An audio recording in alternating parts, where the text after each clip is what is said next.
Yo, what's going on? This your boy DJ Anonymous with Sports Biz and Music, the podcast. This is episode 4. I got a special guest. I got my homegirl Sheeeves in the building. Hey, what's up, DJ? Anonymous. Long time no see, Long man. time no see. It's been a minute. It's been a minute. Yeah. How long it's been? About like 2 years? 2, 3 years? The Art Central? Oh, it's 3 years. 3 years, yeah. Yeah, about 3 years, yeah, man. But introduce the people. Tell the people about yourself. I'm Sheeeves. I'm 28 years old. I'm from Miami, Florida. Born and raised in Overtown. Artist of 23 years. Tattoo artist of 4 years. My actual passion is in fashion design. Mm-hmm. I model, do hair, I do makeup. I got an eye for photography. Mm-hmm. I love doing murals. I love body painting. I sculpt. Mm-hmm. I do a lot. I'm trying to see. I feel like I'm missing something, but I do a lot under the umbrella of art because I'm an expressionist. I see myself as an expressionist. I don't really like to label myself as an artist because even now, art nowadays, like everybody's an artist. It's cool and whatnot, but people are really like forcing it down other people's throat that they're artists and like, I wanna just stay away from that stuff. I see myself as an expressionist, as a creative, but I'm really an expressionist. I express myself in like a lot of art mediums. So it's not just literally visual art. So if I was just a visual artist, I'll be like, okay, I'm an artist. What made you get into art, like when you was younger? Literally, it started like this. I was in kindergarten, and I had to draw this book cover. Well, I didn't have to, but I ended up drawing a book cover exactly, and it was like a little chicken coop, and with a chicken in front. But then my kindergarten teacher kept it, and then like my art teacher kept not my art teacher, but my like first and second grade teachers, they kept my work like over a span of time, and they showed my mom and suggested that my mom have me audition for this magnet school called South Miami Elementary. So I auditioned for that. I was the last one to finish, but I was the first one to get accepted because like I was just taking my time on a whole submission. My mom was like, as like my mom's waiting outside with all the other parents, she's like, well, what happened to my child? Like, why she's not out yet? And they're like, she's good. She's just taking her time because I had to draw something from memory. But I was just finessing, taking my time. I was like, I remember this. But they were like, she already got in. We don't even have to send you a letter or anything. She got in. It's all right, cool. That's dope. So that's how everything started. Yeah, and while I was in magnet school, like because it was a magnet school, they had the branches of drama, ballet, chorus, and visual art, and I was interested in all. But when I got to the drama department, I was shy, so I couldn't do that. Got to the ballet, I'm from the hood. I'm used to booty shaking. I see them skipping and hopping across the room like this is weird to me. At the chorus, I can actually sing too. I'm like musically inclined as well. So I get the chorus, I'm like,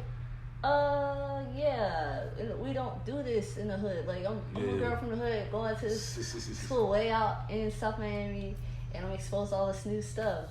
And they're singing like they're in opera class or something. Like, that's not for me. The only thing where it felt effortless was art, and I got to really just be myself, express myself. I mean, with the idea of concepts and like homework and stuff, but I got to really be myself. Did you have like a specific favorite artist growing up? I like Frida Kahlo. I was exposed to Frida Kahlo in 3rd grade. Like that was the first artist they showed us. Frida Kahlo. She was really cool. She was really into florals, and just her story in a sense it just captivated me at such a young age. We had to do a project based on like one of her pieces, and I did like this piece where it's like monkeys coming after me. Because she had really cool backgrounds in her art, and we did portraits a lot. So I had a portrait of me in like my corduroy outfit with my corduroy beret, and I had like 3 monkeys like trying to grab my beret. It was so dope. So dope. Like, my old art was dope. At 3rd grade, I wish I had all my art from when I was younger, but a lot of it got destroyed. So so they got destroyed. Like how like it just went away, hurricane or something like that. Nah, like family. Okay. Family. Yeah. Okay. Yeah. Well, so you in the 3rd grade now. So years from there, like high school, what was that next? Like, cause I started DJing at 15 years old, so like I was playing with music, like speeding it up and slowing it down and stuff like that. Then when I got like probably like late high school, I started doing the mixtapes and stuff like that. So when did you start noticing that your art started involving more? I'll just say I was already I had the innate ability to draw.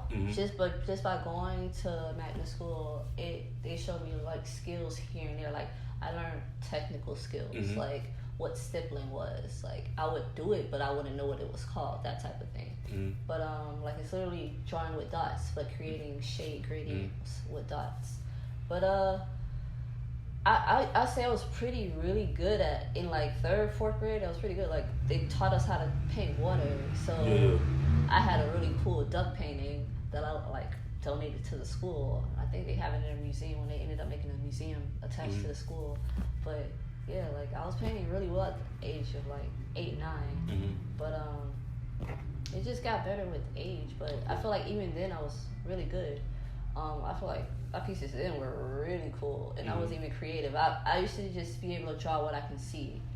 I say I began being creative after high school. Like even in high school, I wouldn't necessarily say I was creative. We did a lot of still life. So still life is when you have like a cluster of things on a table, and you have to draw it. Or we drew people a lot, and yeah, that's mainly what I drew a lot. I drew people and still lives, and like I really barely had any creativity. And when I did, it was within my signature swirl design. I just put it in the background because I got lazy with drawing landscapes and stuff. After doing foundation art for that long of time, I just ended up filling my backgrounds with my swirls. I was like, oh, this is easy. This is effortless. I can do this all day. But yeah, and even with foundation art, like I auditioned for 2 schools for high school, New World and Dash. I didn't get into New World because New World's a good school. Yeah, New World's a good school.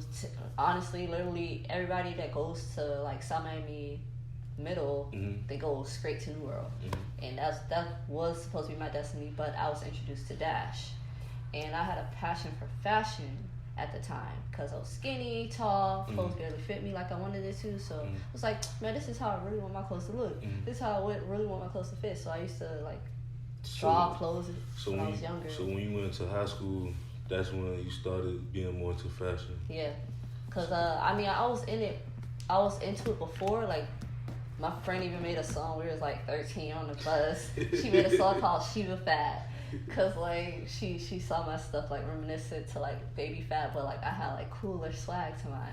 But like I designed little shoes and stuff, and then I had one little sketch pad when we took a field trip to Dash.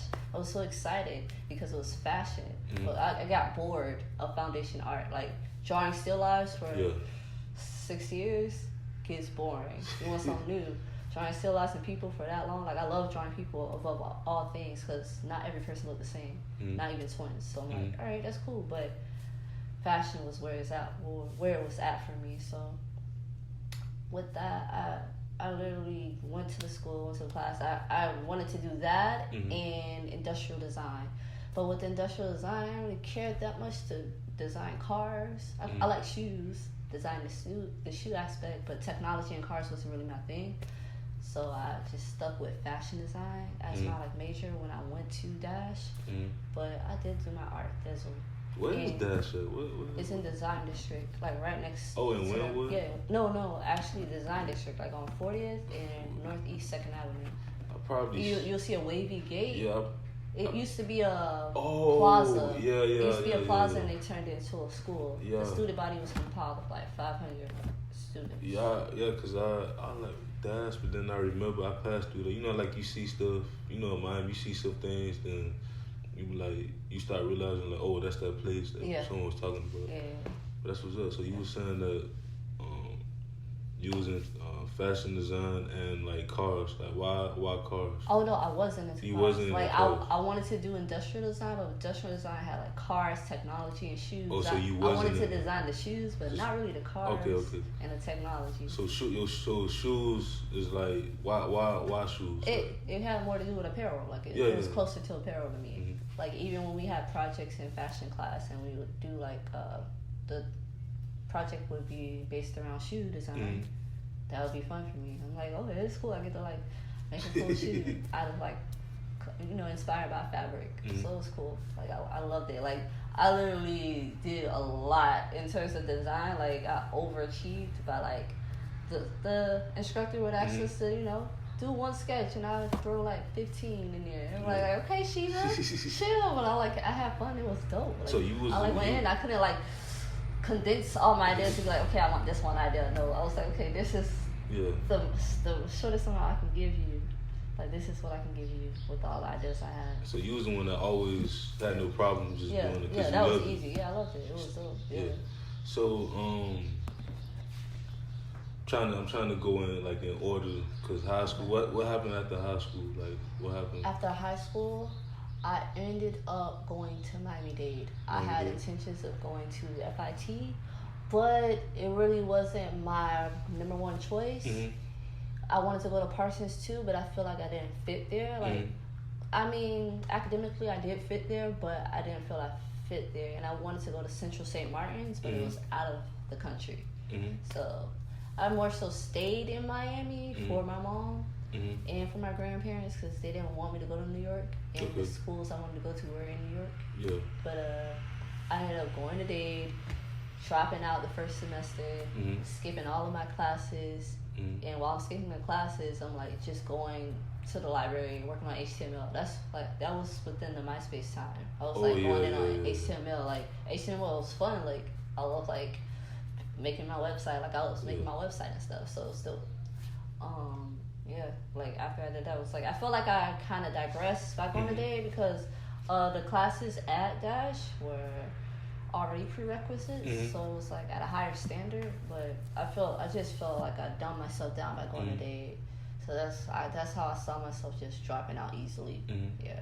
So after that, when did you cause I met you at Art Central Miami. You selling, your art and things like that. What during that time, what day or year did you like figure out like I can sell my art?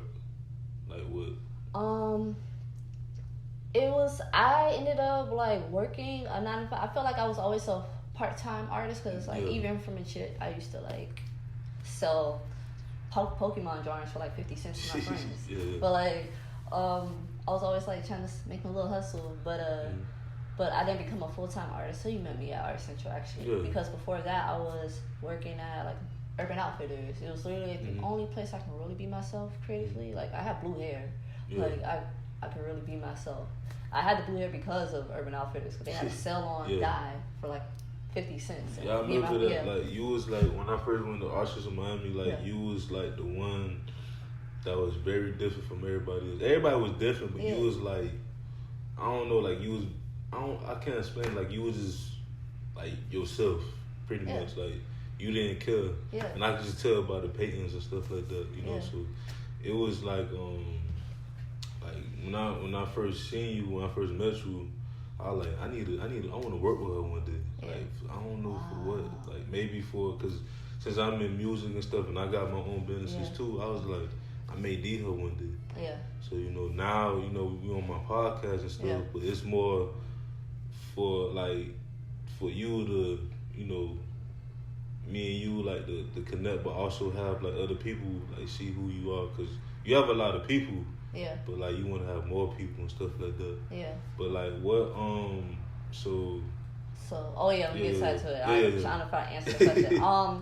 I worked at Urban Outfitters for, like, 3 years. I was a visual merch, and, I stopped working there, and then after that, I was, like, working at a Japanese restaurant in Victoria's Secret at the same time. Wow. Had my car crash.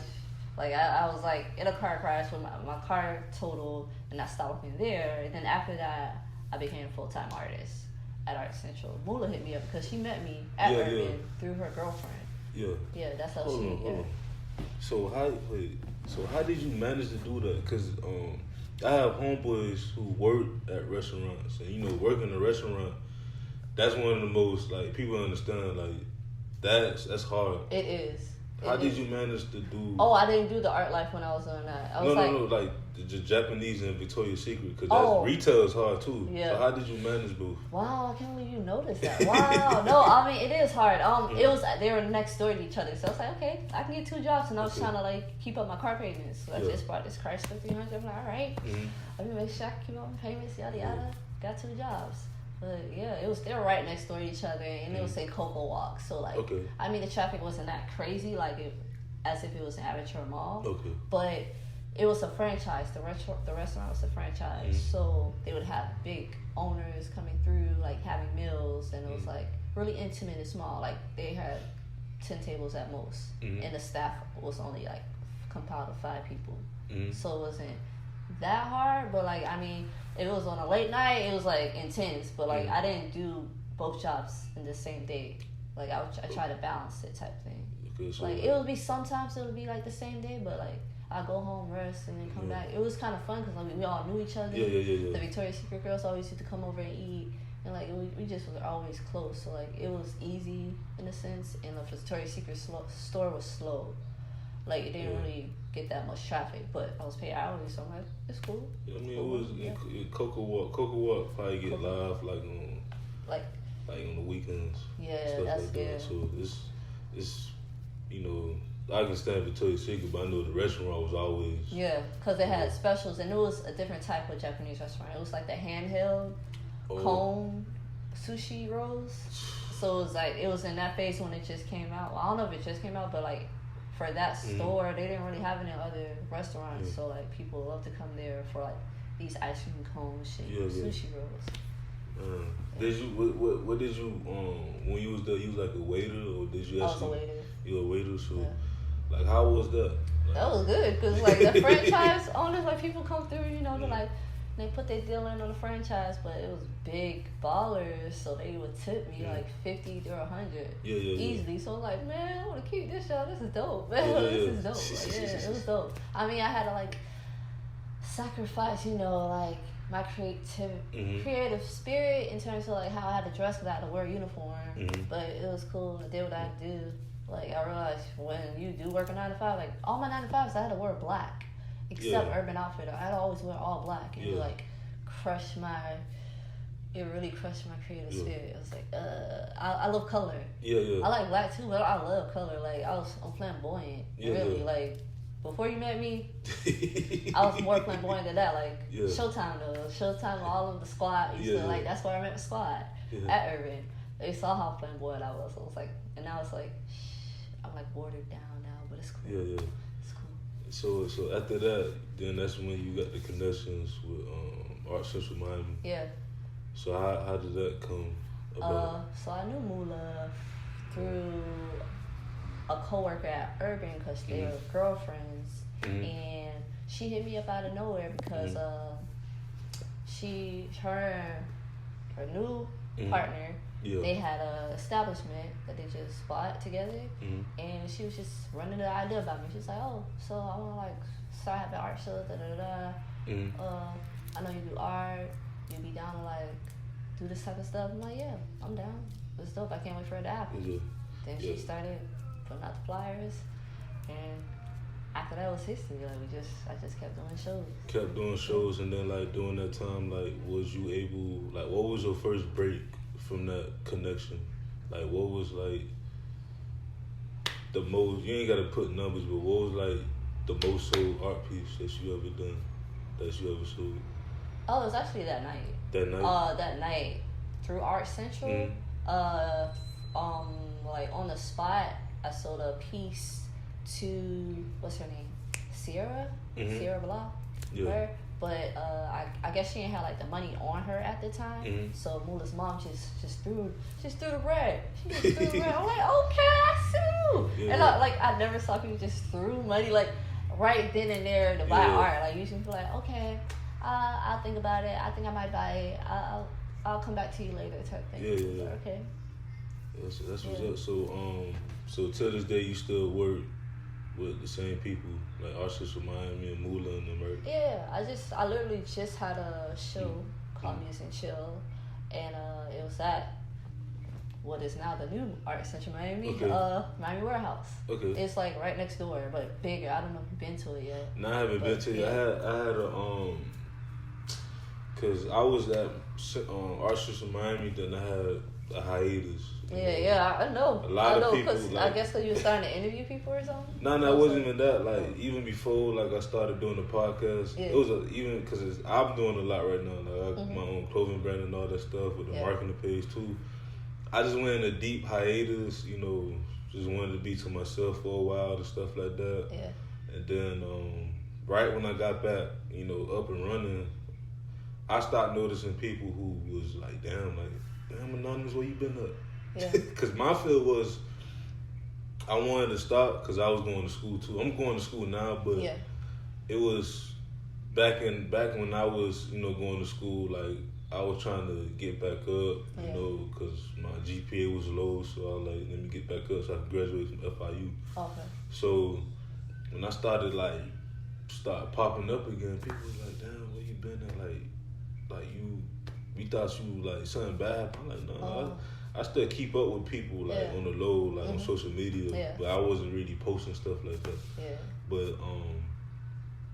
But yeah, like I'm trying to get back with everybody and stuff, like with the connections and stuff like that. Because once I told people, especially for being a DJ and stuff, once you lose that connection, because I was on the road, like I was like meeting new people like yourself and getting great connections, but I don't know, at the time I was just trying to still figure out, you know, what I really want to do. Yeah. Still kind of is, but I have, you know, a mind. Like, I have, like, a clear mind of everything I want to do. It's just about, like, just building it up again and stuff like that. Okay. You know? So I was in a little hiatus, but so you still doing that, but you also doing, like, your own things right now as well. Like, what is that, like?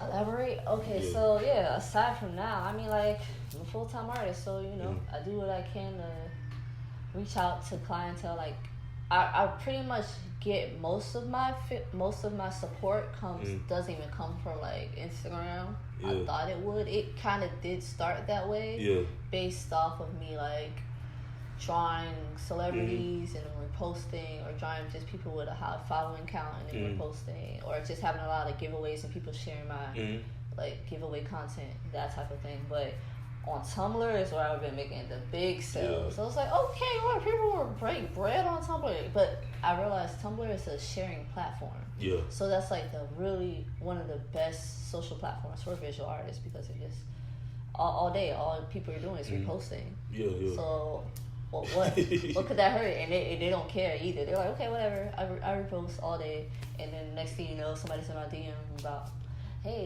can I buy this piece from you? Can I get this? I'm like, oh wow, this is really cool. But have you have like a big celebrity hit you up yet? Yes.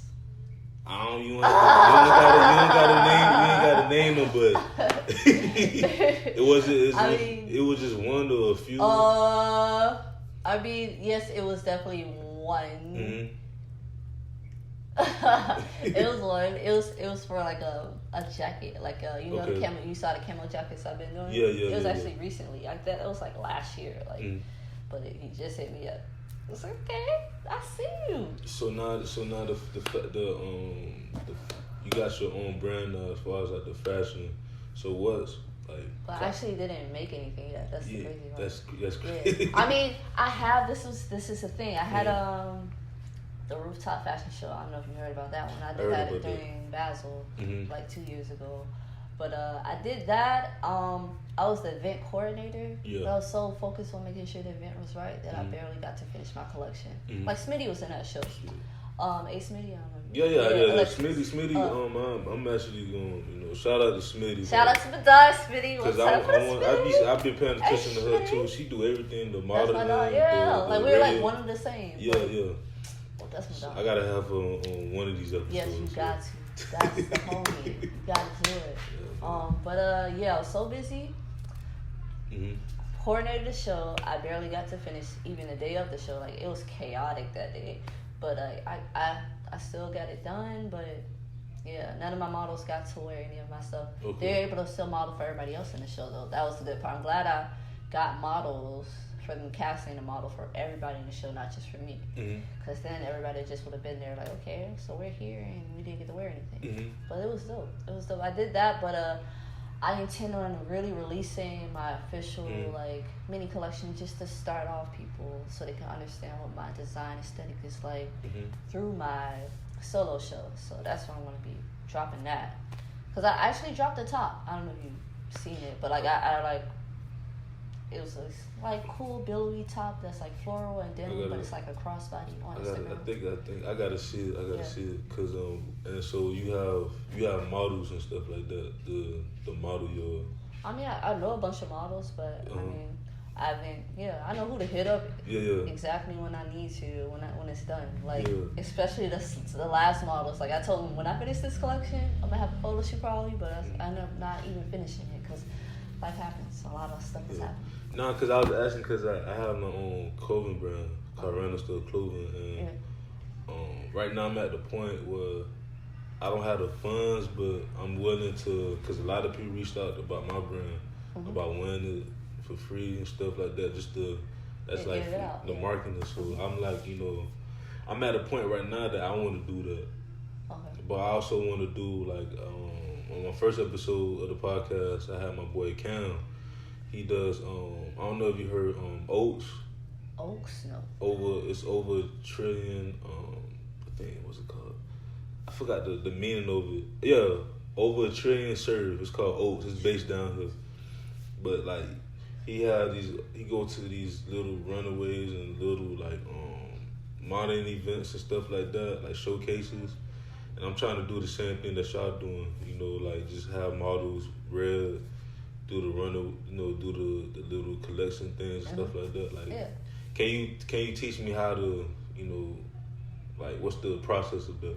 The process of that, literally, you cast them. You have a casting, like you have a meeting. That's what a casting is, a meeting for models to pretty much walk, and you get to see who would be a cool fit for the collection for the walk, and you schedule the show. I don't know like how you would do it, but if you had an event coordinator, through the event coordinator, you guys have the date set for the show, and they just wear your stuff, and they walk in your stuff in the runway. It's really like, when it comes to runway walks, it's usually a song long, and like 3-4 minutes. So like they all walk for like a good 20 seconds. It's 15 to 20 seconds up and down, and that's it. It's like, it's real simple. That's something I need to work on. But so I see you doing tattooing too as well. Have you been doing it? You have been doing it, or you just? I've actually doing it for a while, but combined over the years, I've been doing it in full for good 4 years. I've been doing it sporadically because it was like out of my crib, like literally out of my room. I have like tattoo friends out of my room, and then I finally got the rooftop space. The rooftop space is where I was tattooing. Underneath, I had a studio with like 3 other friends that we rented out. And I would tattoo out of there, I would design, I would paint. But up top, I had my classes, I would teach classes, and I throw events and like stuff. That's what I have up top. But I finally had a space there to tattoo a little bit more. But then I realized, people scream, people like yell, people do this while you're getting tattooed. And it's the office space right where the owner was, and he's like, okay, I don't know if that'll work here. Like, okay, that didn't work. So I mean, I ended up like ending the lease there like after a short amount of time, and then out of nowhere, I'm on Twitter. I reposted Sylvan LaCue's song, and his manager saw it and reposted and like was checking out my page and realized I was a tattoo artist. It just so happened the tattoo artist that they had left because she was homesick, and that was the shop that we're in right now, 1804. So like, all right, she hit me up out of nowhere. It just perfectly aligned how like I just came here because I'm half Haitian. But it's little Haiti, and it's little Haiti. So I'm like, it's helping me get back in touch with my Haitian roots because I lived with my American family all my life. So it's like.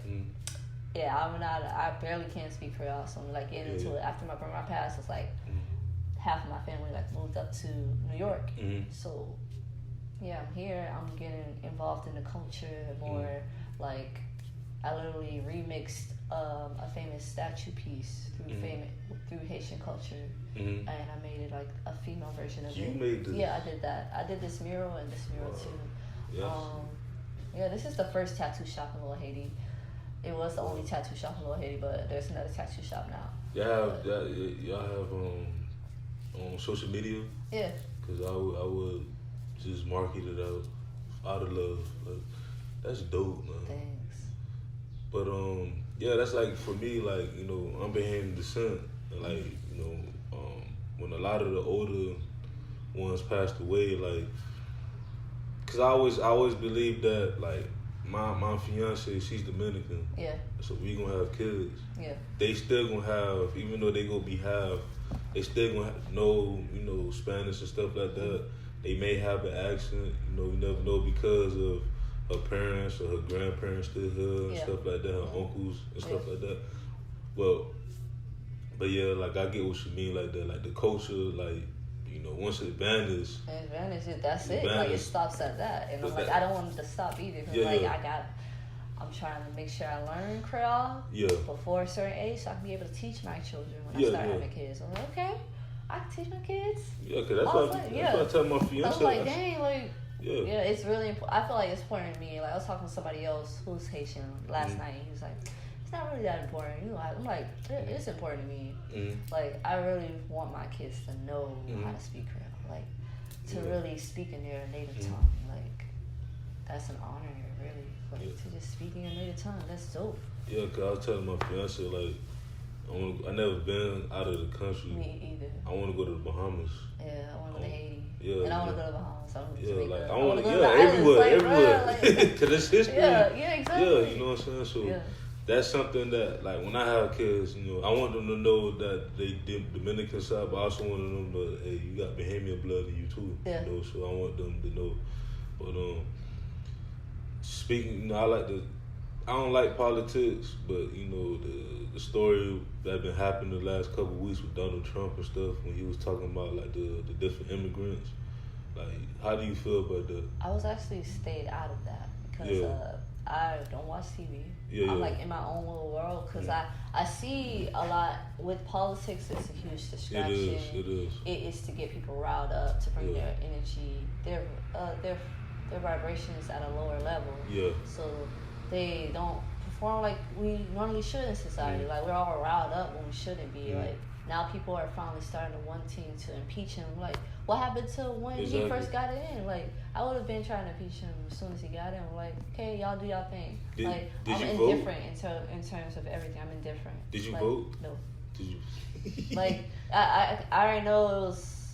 I felt like most time when we do vote, it's rigged. Yeah. To however they would want it. So like I stay out of that. But I used to vote. Like I voted. Yeah. I voted when Obama was elected. Yeah. But when Trump was like, I was indifferent to everything. I didn't even care about politics at that point. Yeah. Because I was telling people like. Because all I wanted to do is move out of the U.S. When I was like, he's running. I gotta make sure I get out. Yeah, I gotta make sure I'm safe out of the U.S. That's why, like, let me make sure I learn Creole so I can just go to Haiti if I want to. Like, go, you feel me? Like, I want to make sure I'm good. But yeah, like, cause like I was telling people like, Donald Trump, we already knew. Well, we didn't even know, but we had an idea. Yeah. I said at least Hillary. Yeah. Hillary's like that. I always say Hillary's like that auntie that do some stupid stuff sometimes, but she'll try to clean it up. You know what I'm saying? Yeah. So I voted for her, but like at first I was blaming people who didn't vote, but then I kind of understood why they didn't vote. Yeah. So I couldn't be mad at them. Yeah. But I was like, you know, I'm really mad at like the you know, what you call them, like the trailer park white people. Yeah. People, you know, that's, you know, in low poverty, because they was the ones that voted for him. I'm like, this man, he don't care about y'all. Yeah, like, exactly. If you don't care about us, he definitely don't care about y'all. Exactly. And now they're like probably, I don't know how the whole rally is going now. I don't know if they're the ones like screaming to impeach him, but if they are, it's like, see, now look what y'all did. Yeah, because I'm like, you know, I'm not like, when I go on Facebook and stuff, like I just see it, And then I'm like, okay, this crazy.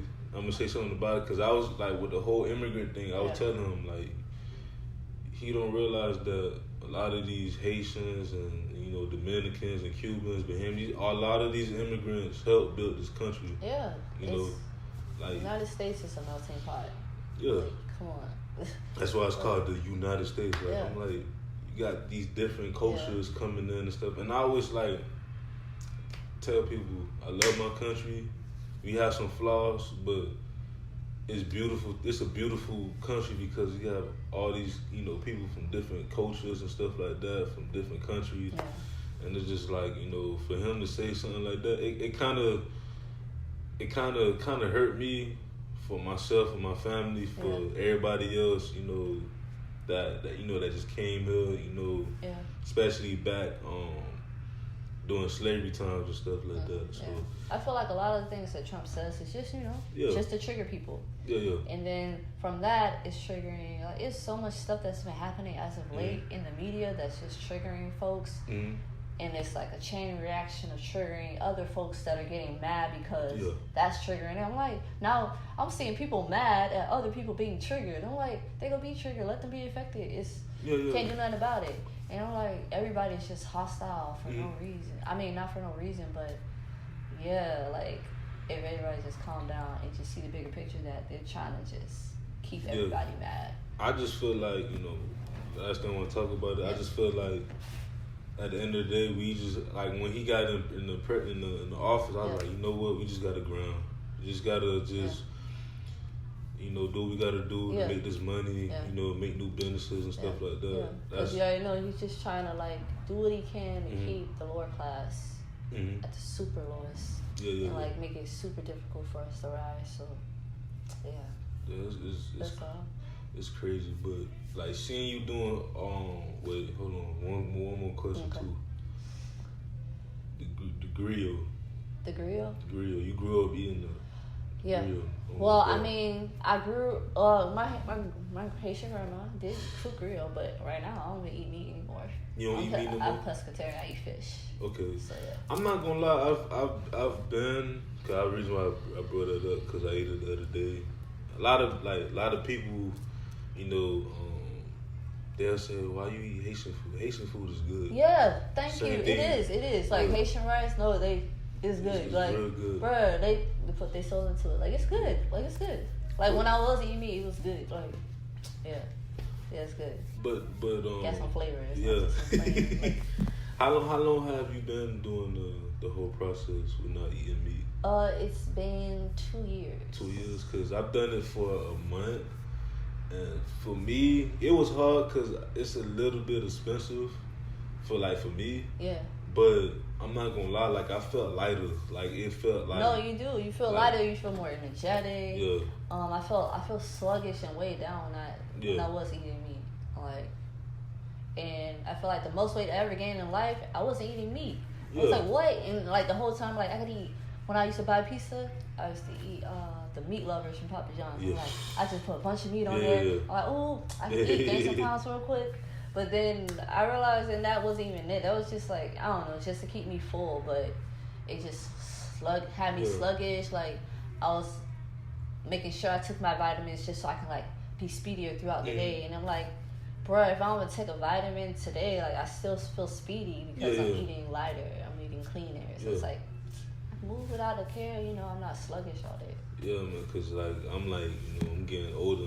I said after I turn 25, I want to eat healthy. So I'm glad I really made the decision. It's been 2 years, so like I did good.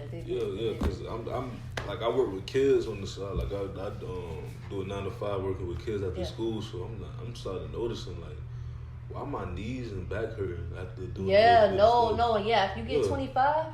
Telling y'all, man, like, if you get 25, you gonna start feeling your knees, your joints, everything. Like, I feel it. I was like, I still look young as ever, but I feel older. Like, I can tell I'm getting older. Like, I'm like, ooh, the joints are like, okay. So gotta make sure I'm good. Yeah. So what's in your meal prep? Like, what do you eat on the daily? On the daily, I eat a lot of. I eat fish. Yeah, I gotta eat fish. I gotta eat the protein. But fish, rice, beans, potatoes. Like I gotta like have that. Like I love potatoes, broccoli. Like I eat pretty much. I still eat everything except meat. Like even my family are like they're still confused on it. They're like, oh, so you can't eat anything anymore? Like what? I can still. They're like, oh, so you just eat grass? I'm like, no.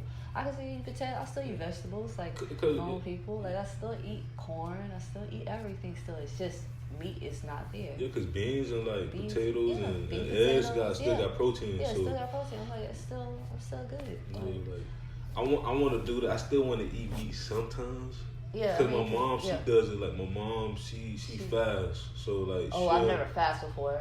But she fasts, but like. I feel like I'm too skinny to fast. I don't know. I feel like I would die if I fast. So let me chill. I gotta gain like 50 more pounds, and I'm like, okay, let me try fasting for 2 days or something. Yeah. Nah, but like she that's how she lost her weight. She said for me, I should start like doing that sometimes, and like just try to eat lighter. So for me, like I try to, if I eat, like let's say I got a plate of food, like I'm eating that's it. I don't try to go for seconds no more. Because my sister told me that when I was in high school. She was like, John, why you try to eat so much? Try to eat one plate, and then after that, just don't eat nothing. I feel like maybe it's because like, you know, for your height and your body, body mass index, BMI, right? Yeah.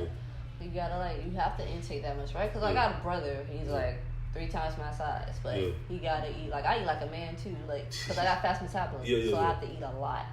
But I feel like for your size, you're supposed to eat 2 plates, right? Like I feel like, do you feel hungry throughout that if you just have 1 plate? Yeah, but I've like, you know, when she told me that, I kind of understood why she told me that, because like I could just drink water afterwards, and I'd be okay. But like, you know, when I start, especially like, you know, my fiance and other people that's in the health field, I start learning that, you know, all the fat, the reason why you be hungry, it's the your body eating that fat that. It's the fat, the meat.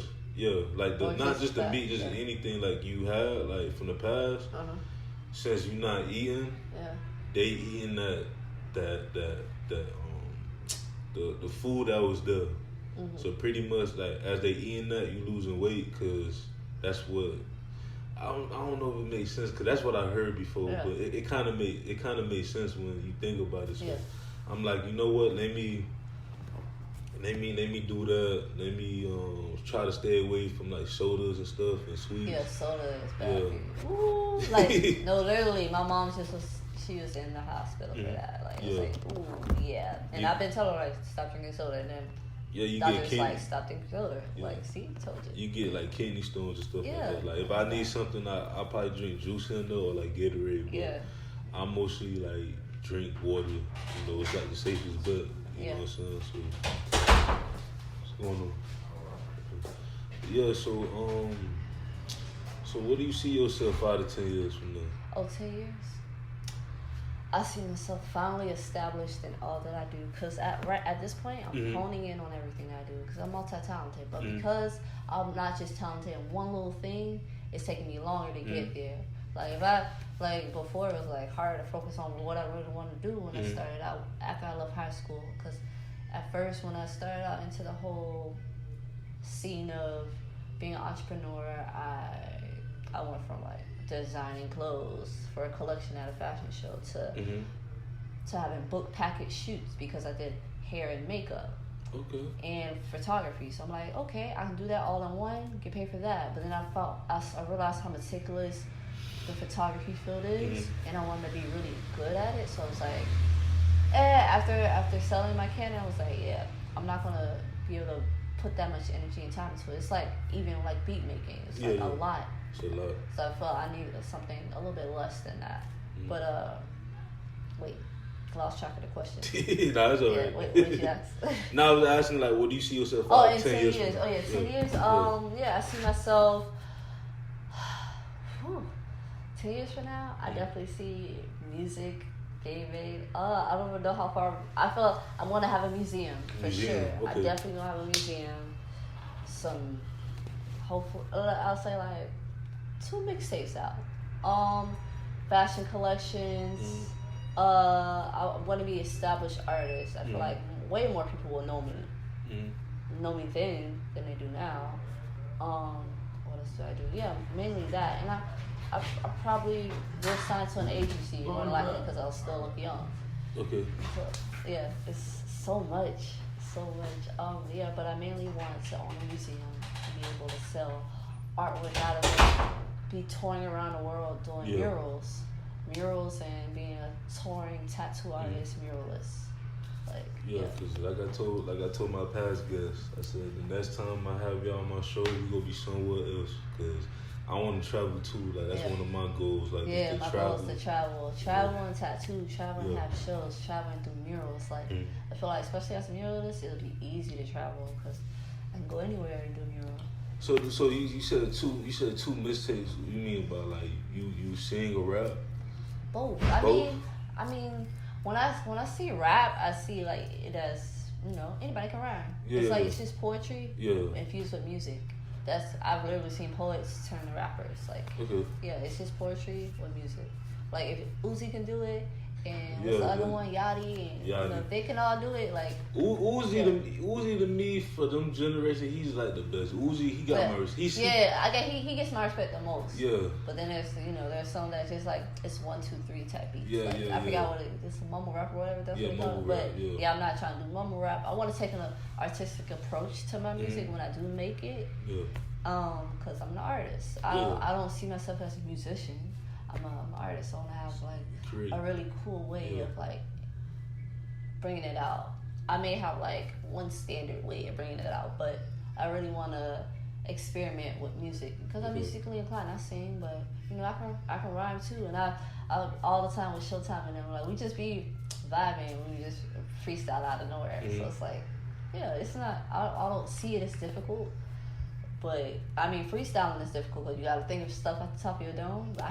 I can do that sometimes when I'm in the wave, I'm doing it. I can do that, but I don't see it as that much of a challenge. Yeah. So like because I want to definitely venture into that after I see like how far down the totem pole visual artists are in terms of respect too. I'm just like, dang, I'm not gonna be respected unless I'm doing something in your field. I can jump in your lane if I want to. And I'm about to show a lot of people that I can literally jump in any lane I want to. So who was like your most influences in like music wise? Music? Oh, Brandy.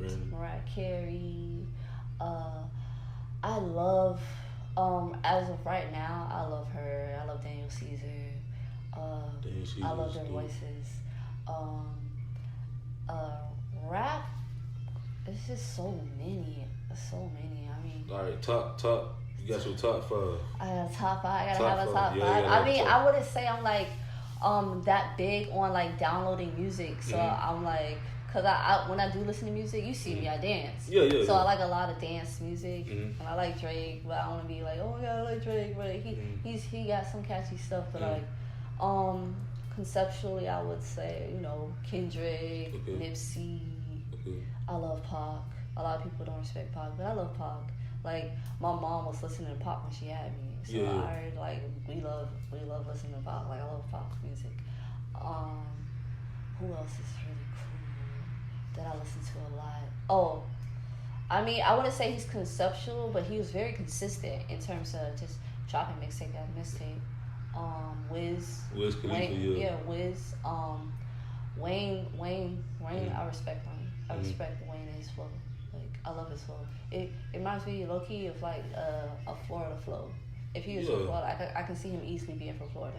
I mean, it's a southern thing. I think Florida and Louisiana and Georgia, and Carolinas too, we have a similar sound and stuff like that. Especially when it comes to the bass.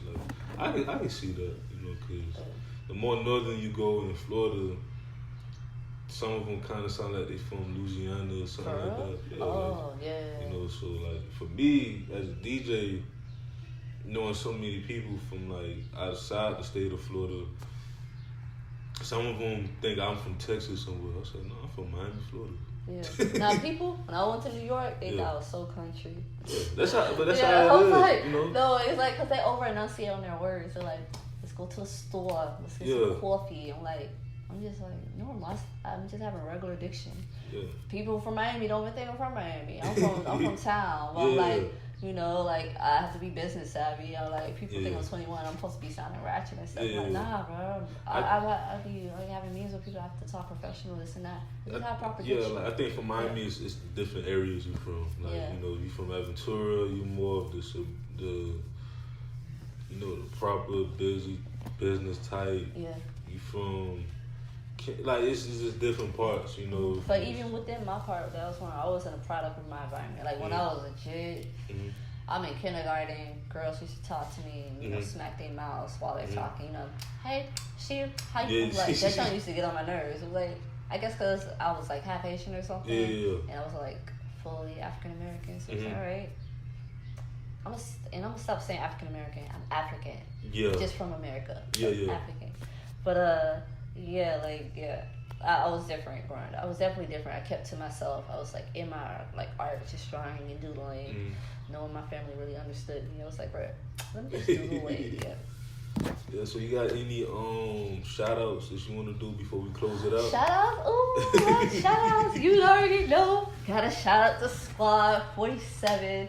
47 all day. Showtime, Trey, Breeze, Jay, Mike. I got a shout out Smitty, that's the homie. I got a shout out Overtown. Shout out Lil Haiti. I'm just, you know, I want to shout out ACM Art Center, you know, a shout out, cause they did a lot for me too. You know, South Maimi, all my schools, Phyllis Sweetie, all of them. You feel me? Just shout out Florida. Gotta represent for Florida. We want to come on in every industry, whether it's sports we already dominated, music and all this stuff, but just even like the art scene, like people coming down to like, you know, Wynwood and stuff, but it's even other, cause I know it's places in like Hialeah. And and I've been working on West Palm too. They started over there too. I'm like, okay. So it's a whole bunch of like different like art scenes in the whole state of Florida and stuff like that. Oh wait, one more shout out. 1804. I forgot. Yeah. We're in 1804. Big up say 1804 to BJ them. Yeah. Man. So this been your boy DJ Anonymous, sports biz music. Thank you again for being on the show. No problem. Thank you for having me. It was dope. This was dope, yay! Because this was like my second verbal interview. And the first one I feel like I didn't really get to say all of this stuff. Yeah. But it was cool. Yeah, but we out though. We out.